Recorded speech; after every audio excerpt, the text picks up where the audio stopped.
Start చేయనా?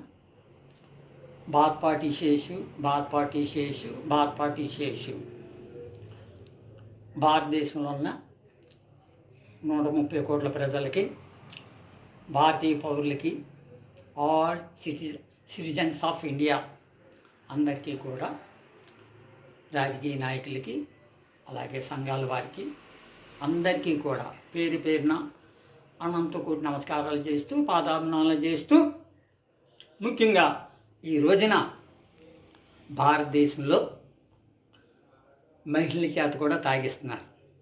సినిమాలో చెప్పే అక్కర్లేదు. ఏ కథానాయకు కూడా, హీరోయిన్ కూడా బట్టలు ఉండలేదు. అంతర్జాతీయ మహిళా దినోత్సవం అంటారు. అసలు మహిళకే రక్షణ లేదు. ఆంధ్రప్రదేశ్లో, విశాఖపట్నంలోను, గుంటూరు అన్ని జిల్లాల్లో కూడా మహిళ హత్యలు జరుగుతున్నాయి. మహిళల మీద గ్యాంగ్ రేపులు జరుగుతున్నాయి. పెట్రోల్ వేసి అంటించేస్తున్నారు. ఈ మధ్యనే విశాఖపట్నంలో ఒక నేవీలో పనిచేసే ఒక ఉద్యోగి మహిళలు ముక్కల కింద నరికేసాడు. ఇప్పుడు వచ్చిన అతనికి శిక్ష లేదు. అలాగే ఎంతోమంది మహిళల్ని, చదువుకున్న పిల్లల్ని, తోటి స్టూడెంట్లే, తోటి విద్యార్థులే వాళ్ళని నగ్నంగా ఫోటోలు తీసి వాళ్ళని వేధించి ఫ్రెండ్స్కి, స్నేహితులకి అందరికీ వాళ్ళ నగ్న దృశ్యాలు సెల్ ఫోన్లో పంపిస్తున్నారు. అసలు వాళ్ళ మీద కేసులే లేవు. ఏంటిది? రహీం అన్న అతను ఒక అమ్మాయిని నగ్నంగా ఫోటోలు తీసి అందరికీ పంపించాడు. అమ్మాయి ఉరేసించి చచ్చిపోయింది. ఆంధ్రప్రదేశ్లో ముఖ్యంగా మహిళలకి రక్షణ లేదు, అమ్మాయిలకి రక్షణ లేదు, ఎవరికి ఏమీ లేదు. ఇప్పుడున్న చంద్రయ్య, పవన్, లోకేష్ మహిళలు మేము ఏమీ కాపాడేస్తున్నాం, అందరినీ ఎవరిని కాపాడట్లేదు.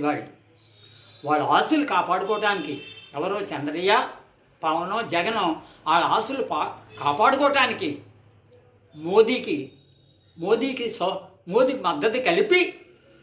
మద్దతు ఇచ్చి ఢిల్లీ వెళ్ళి మోదీ, అమిత్ షా, నిర్మలా సీతారామన్ కాళ్ళబడి వాళ్ళ చెప్పులు మోస్తూ డబ్బులు తెచ్చుకుంటున్నారు. అంతే తప్ప ఆంధ్రప్రదేశ్లో మహిళల రక్షణ లేదు. ఈ రోజున రాజకీయాల్లో 33% రిజర్వేషన్ మేము చేస్తాను. 33% రాజకీయాల్లో వద్దు, అక్కర్లేదు. పార్లమెంట్ సభ్యులు అక్కర్లేదు, అసెంబ్లీ సభ్యులు అక్కర్లేదు. కేంద్ర రాష్ట్ర ప్రభుత్వాలు ఇచ్చే ఉద్యోగాల్లో మహిళలకి 33% ఉద్యోగాల మనం నేను చూస్తాను. నేను అదే డిమాండ్ చేస్తున్నాను. కేంద్ర రాష్ట్ర ప్రభుత్వాల్లో ఇప్పుడున్న మోదీ కానీ, అన్ని రాష్ట్రాల్లో ముఖ్యమంత్రులు కానీ, కేంద్ర రాష్ట్ర ప్రభుత్వాల ఉద్యోగాల్లో 33% మహిళలకు ఉద్యోగాలు ఇవ్వనండి. అది గొప్ప. వాళ్ళ కాళ్ళ మీద వాళ్ళు నిలబడతారు. అప్పుడు కేంద్ర రాష్ట్ర ప్రభుత్వ ఉద్యోగాల్లో మహిళలు 33% ఉద్యోగాలు ఇవ్వాలి. అది గొప్పతనం. మోదీకి నా సవాల్ చేస్తున్నాను. మోదీకి, నిర్మలా సీతారామన్కి, అమిత్ షాకి కూడా నేను సవాల్ చేస్తున్నాను. నేను కేంద్ర రాష్ట్ర ప్రభుత్వ ఉద్యోగాల్లో మహిళలందరికీ కూడా 33% ఉద్యోగాలు, 100కి 33% ఉద్యోగాలు ఇస్తే మహిళలు వాళ్ళ కాళ్ళ మీద వాళ్ళు నిలబడి చక్కగా వాళ్ళ కుటుంబాలను వాళ్ళు పోషించుకుంటారు. అది తప్ప అసలు ఆంధ్రప్రదేశ్లో ఉన్నప్పుడు ఉన్న చంద్రయ్య, జగన్, పవన్ మహిళల గురించి పట్టించుకోవట్లేదు. ఎంతోమంది మహిళల్ని చంపేస్తున్నారు. ఎంతోమంది అమ్మాయిలను అగ్ర విషయాలు సెల్ ఫోన్లో పంపిస్తున్నారు. వాళ్ళ మీద ఒక్క కేసు కూడా లేదు. వాళ్ళని స్వేచ్ఛగా వదిలేస్తున్నారు. వాళ్ళకి రాత్రులు పగలు బిర్యానీలు పెట్టి వాళ్ళకి అన్ని సేవలు చేస్తున్నారు. తప్పు. ఒక మహిళని చంపిన వెంటనే ఆడికి ఉరిశిక్ష చేయాలి. ఉరిశిక్ష చేయాలి. ఇప్పుడు భార్యాభర్తలు దెబ్బలాడుకుని పిల్లల్ని చంపేస్తున్నారు. వాళ్ళ మీద కూడా కేసులు లేవు. ఏంటిది? ఇంకా నేటి బాలలే రేపటి పౌరుల నెహ్రూ గారి స్లోగన్ ఏమైపోయింది? పిల్లల్ని చంపేసుకుంటే రేపు పౌరులు ఎక్కడ ఉంటారు? అలాగే ఈ రోజున కేంద్ర రాష్ట్ర ప్రభుత్వాల ఉద్యోగాలు మహిళలకు 33% ఉద్యోగాలు రిజర్వేషన్ కల్పించాలని భారతదేశం డిమాండ్ చేస్తున్నాను. అలాగే ఈ రోజున పార్లమెంట్లో ఏదో మహిళా రిజర్వేషన్ పెట్టేశాను, అదేదో గొప్ప చేసేసాను అన్నాడు. అమిత్ షా ధనవంతుల పరిశ్రమల యజమానుల కోసం ఎంతోమంది పడుకున్న రైతుల్ని, మగవాళ్ళని, మహిళల్ని వాళ్ళు పొలాలు ఇవ్వలేదని, భూములు ఇవ్వలేదని అనధికారంగా చంపించేశాడు. ఎవరు? అమిత్ షా. పడుకున్న ఆడవాళ్ళని, మగవాళ్ళని, కేంద్ర హోంమంత్రి అమిత్ షా పడుకున్న ఆడవాళ్ళని, మగవాళ్ళని, రైతుల్ని పొలాలు ఇవ్వలేదని, భూములు ఇవ్వలేదని పరోక్షంగా చంపించేశాడు అందరినీ కూడా. ఏదో వంకపెట్టి వాళ్ళు భూములు ఇవ్వలేని. అమిత్ షా పడుకున్న ఆడవాళ్ళని మగోళ్ళని కూడా కేంద్ర హోంమంత్రి అయిన పడుకున్న ఆడవాళ్ళని మగోళ్ళని రైతుల్ని అందరినీ కూడా పడుకున్న వాళ్ళని చంపేసేసాడు. మహాభారతంలో అశ్వత్థామ అలాగే చేశాడు. పడుకున్న ఆడవాళ్ళని పడుకున్న చిన్న పిల్లల్ని అందరినీ చంపేశాడు. పడుకున్న వాళ్ళని ఉపపాండవుల్ని దుష్టజీవుని అందరినీ చంపేశాడు అశ్వత్థామ పట్టిన గతే ఈ రోజున అమిత్ షా కూడా పడుతుంది. రేపు పొద్దున్న రాబోయే రోజు మరి కొద్ది రోజుల్లో అశ్వత్థామ పట్టిన గతే అమిత్ షా కూడా పడుతుంది. బాధపడి ఇదే నా హెచ్చరిక మీ అందరికీ కూడా. కేంద్ర రాష్ట్ర ప్రభుత్వాలు ఉద్యోగాల్లో మహిళలు 33% రిజర్వేషన్ చేయండి. అంతేగాని మహిళలను మోసం చేయొద్దు. భారతదేశంలో ఈ రోజుల ఇంచుమించు 130 కోట్ల ప్రజల్లో 50 కోట్ల మంది మహిళలు ఉన్నారు. ఎవరికి ఉద్యోగాలు లేవు. కేంద్ర రాష్ట్ర ప్రభుత్వాలు ఎవరికి ఉద్యోగాలు లేవు.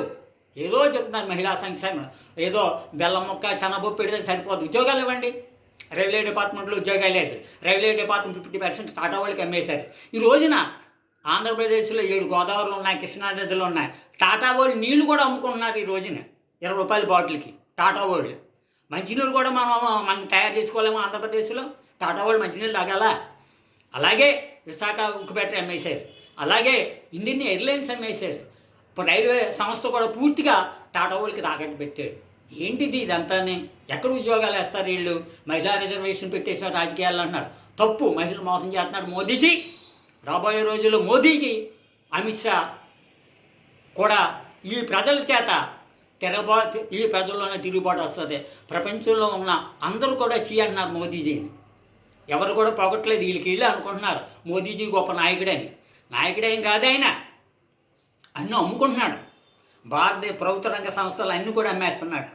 అలాగే మన భారతదేశంలో ఉన్న అన్ని పార్టీలు కూడా, అన్ని పార్టీలు, ప్రతిపక్షం లేదు, అధికార పక్షం లేదు, అన్ని పార్టీల్లో కూడా అందరికీ తెలుసు మోదీజీ అమ్మేస్తున్నాడని. వీళ్ళకి వచ్చే వాటాల కోసం, డబ్బుల కోసం మోదీ కాళ్ళ మీద పడుతున్నారు తప్ప వీళ్ళకేమీ కూడా ప్రజా సంక్షేమం లేదు, మహిళా సంక్షేమం. ముఖ్యంగా ఆంధ్రప్రదేశ్లో మహిళలను చంపేస్తున్నారు. ఇప్పుడున్న చంద్రయ్య పట్టించుకోవట్లేదు, పవన్ పట్టించుకోవట్లేదు, జగన్ ఎవరూ పట్టించుకోవట్లేదు. అలాగే అమ్మాయిల్ని సెల్ ఫోన్లో పెడుతున్నారు నగ్న దృశ్యాలు, ఎవరు పట్టించుకోవట్లేదు. ఇప్పటికైనా మించిపోయలేదు. రాజకీయ నాయకులు కానీ, రాష్ట్రాల ముఖ్యమంత్రులు కానీ, ప్రధానమంత్రి కానీ, హోంమంత్రి కానీ బుద్ధి తెచ్చుకుని చక్కగా కేంద్ర రాష్ట్ర ప్రభుత్వ ఉద్యోగాల్లో 33% ఉద్యోగాలు ఇవ్వండి. అందరూ మెచ్చుకుంటారు. 130 కోట్ల ప్రజలు కూడా మిమ్మల్ని మెచ్చుకుంటారు. అయ్యో బీజేపీ పార్టీ చాలా బాగా చేసిందని. అందుచేత మరొక్కసారి భారతదేశంలో ఉన్న రాజకీయ పార్టీ నాయకులకి, అలాగే అన్ని వర్గాల వారికి అనంత కూడా నమస్కారాలు చేస్తూ, పాదాభివందనాలు చేస్తూ, బాత్పాటి చేస్తూ మరొక్కసారి నేను డిమాండ్ చేస్తున్నాను. కేంద్ర రాష్ట్ర ప్రభుత్వ ఉద్యోగాల్లో 33% మహిళలకు రిజర్వేషన్ పెట్టాలి. అదే నా విన్నపం, నా డిమాండ్. బాత్పాటి చేసు. జై హింద్.